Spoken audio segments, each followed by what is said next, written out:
할렐루야. 오늘도 새날을 주신 하나님을 찬양합니다. 오늘도 말씀으로 시작하는 이 하루, 말씀 충만, 은혜 충만, 성령 충만하시기를 주님의 이름으로 축복합니다. 오늘은 히브리서 5장 1절로 10절까지 말씀을 봉독해 드립니다.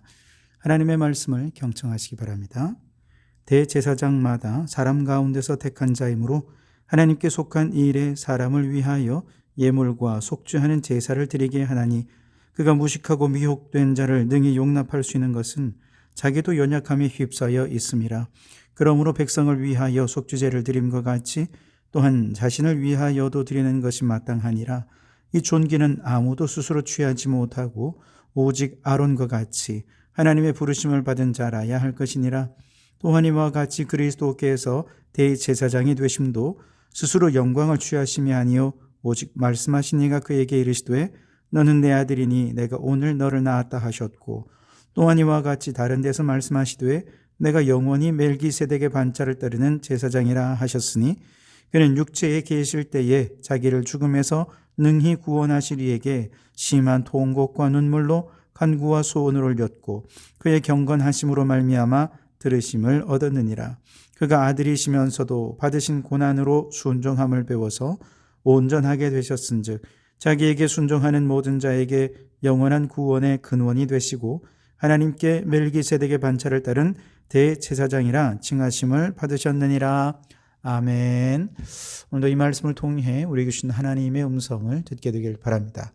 히브리서는 바울에 의해 복음이 점점 확산되어자 유대인들이 심각한 위기감을 느끼면서 기독교인들을 박해했고, 이 박해로 인해 교회가 위기에 빠지자 믿음의 사람들조차 두려움 속에서 교회를 이탈하는 성도들이 생겨나게 됐죠. 바로 이런 상황 속에서 히브리서 기자는 성도들 하여금 끝까지 믿음을 잘 지키라고 격려하면서 우리가 믿는 바 예수 그리스도는 모든 것 위에 뛰어난 탁월하신 분이심을 논증하고 있습니다.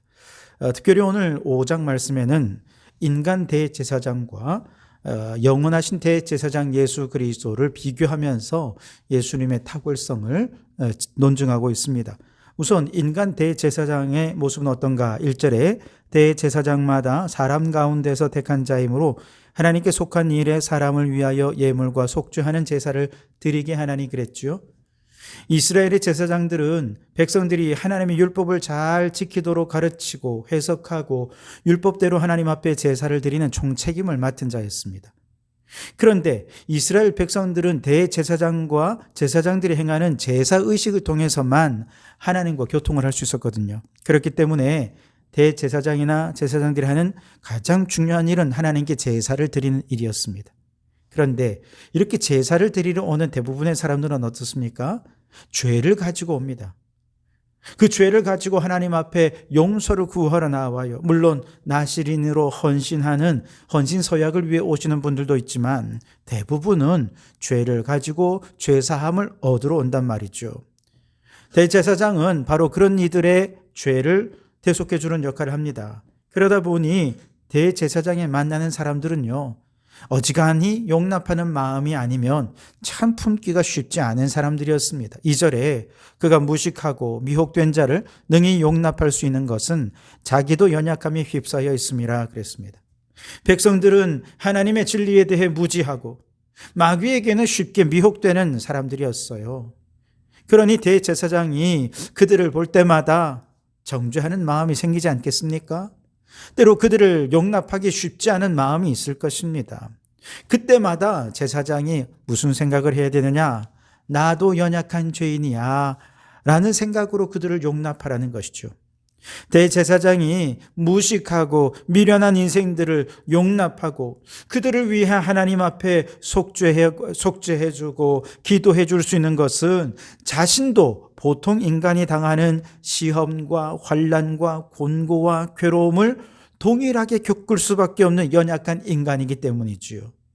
그런데 만일 대제사장이 나는 이렇게 거룩하고 말씀대로 살기 위해 노력하고 이렇게 부정한 것에 틈타지도 않았는데 저들은 늘 죄 가운데 있어서 이렇게 세속적으로 살아가다니 그러면서 비난하고 정죄한다면 그는 이미 하나님의 자리에 앉아있는 교만한 자가 되는 것이죠. 그런 교만한 마음으로 제사를 집례하면 하나님이 그 제사 기쁘게 받으시겠습니까? 그러니 대제사장은요, 항상 주님, 나도 연약한 죄인입니다 생각하고 그들을 용납하고 그들의 죄와 상처와 아픔들을 그대로 하나님 앞에 가지고 나아가 제사를 드릴 때 하나님께서 그들의 죄를 사하여 주시며 하나님의 은혜가 그들 가운데 임하게 되는 것이지요. 3절에 보시면 그러므로 백성을 위하여 속죄제를 드림과 같이 또한 자신을 위하여도 드리는 것이 마땅하니라. 이처럼 하나님, 나도 연약한 죄인입니다 라고 인정하는 제사장들은 마땅히 자신이 먼저 하나님 앞에 죄사함을 받고 자신이 먼저 하나님과의 관계를 회복하고 그 다음에 죄인들을 위해 속죄 제사를 드려야 하는 것이 마땅한 것이었죠. 그렇다고 죄사함 받았다고 해서 아무나 제사장이 될 수 있느냐? 그렇지 않습니다. 4절에 이 존귀는 아무도 스스로 취하지 못하고 오직 아론과 같이 하나님의 부르심을 받은 자라야 할 것이니라 그랬습니다. 대제사장은 누가 된다고요? 하나님의 부르심을 받은 자가 된다는 거예요. 그런데 하나님의 부르심을 받은 사람은 항상 자신이 하나님 앞에 죄가 있는지 그렇지 않은지 겸손히 자신을 들여다보고 그리고 하나님께서 사람들의 죄를 용서하시도록 중보자가 되는 일을 맡겨주셨을 때 그 부르심에 순종하는 자들이라는 것이죠. 사실 대제사장이라는 것은 돈 버는 자리도 아니고 명예나 권력을 갖는 자리도 아니에요. 그래서 순수하게 주님의 사명에 불타는 소원을 이루는 사명자였기 때문에 삶의 목적과 의미를 하나님 안에서 찾지 못하면 그 사명을 감당하는 건 정말 어려운 일이죠.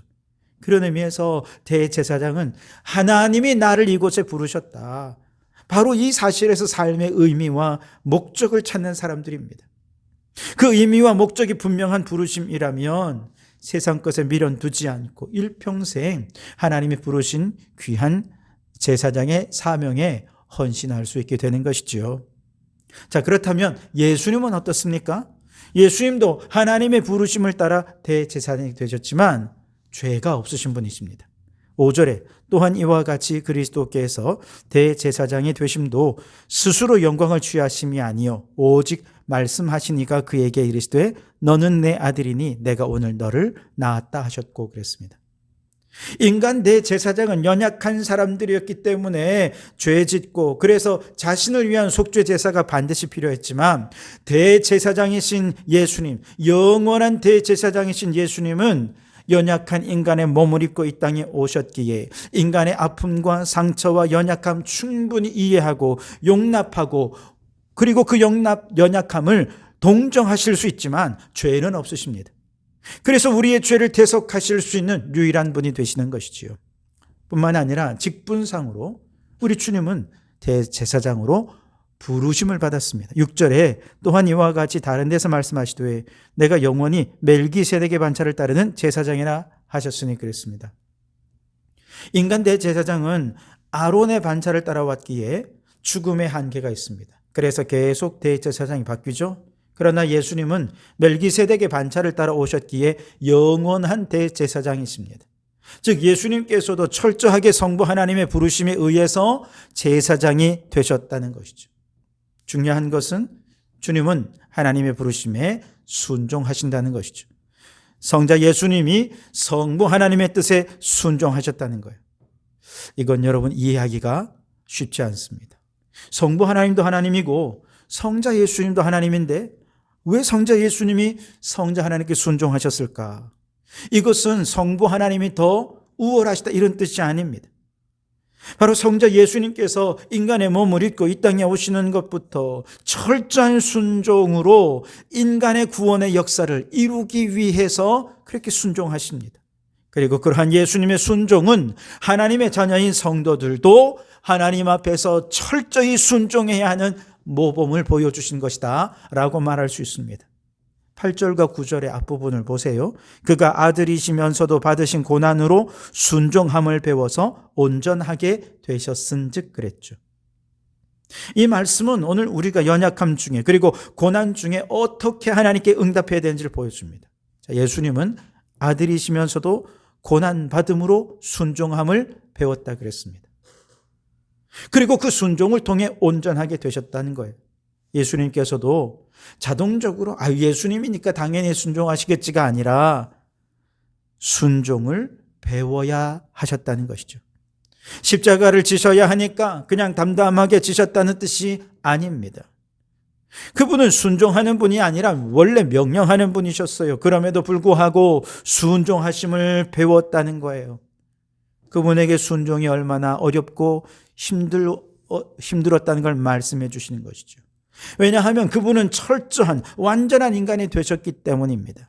7절에 보시면 그는 육체에 계실 때에 자기를 죽음에서 능히 구원하실 이에게 심한 통곡과 눈물로 간구와 손을 올렸다 그랬습니다. 사명 앞에서 하나님의 명령에 순종하는 일이 얼마나 힘드셨는지를 보여주는 거예요. 얼마나 사실적으로 보여주셨는지, 예수님이 얼마나 고통스러워하셨는지가 이해가 됩니다. 사람들은 이러한 예수님의 연약함, 통곡, 눈물, 순종은 외면한 채 예수님의 힘과 능력과 영광만을 구하고 있어. 하지만 예수님도 인간이셨기에 연약하셨습니다.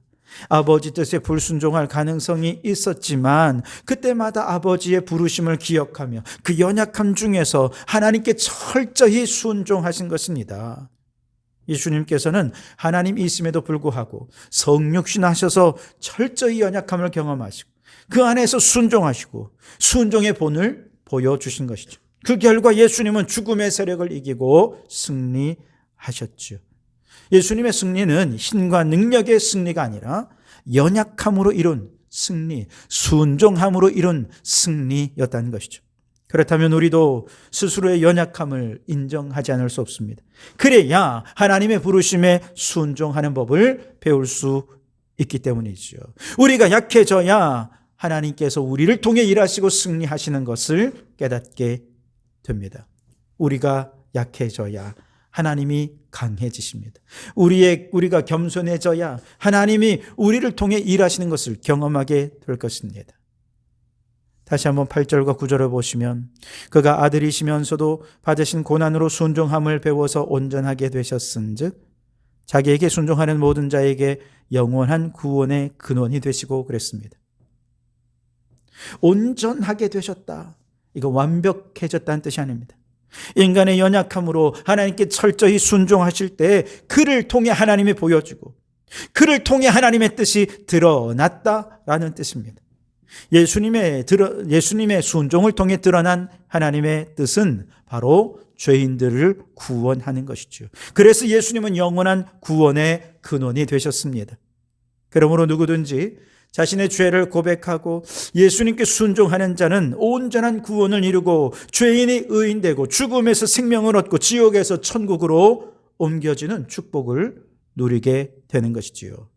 여러분, 고난으로 순종을 배워 영원한 구원의 근원이 되신 예수님처럼 우리도 연약함 중에 순종하는 자가 되어서 구원의 은총을 누리는 성도들이 되시기를 주님의 이름으로 축원합니다.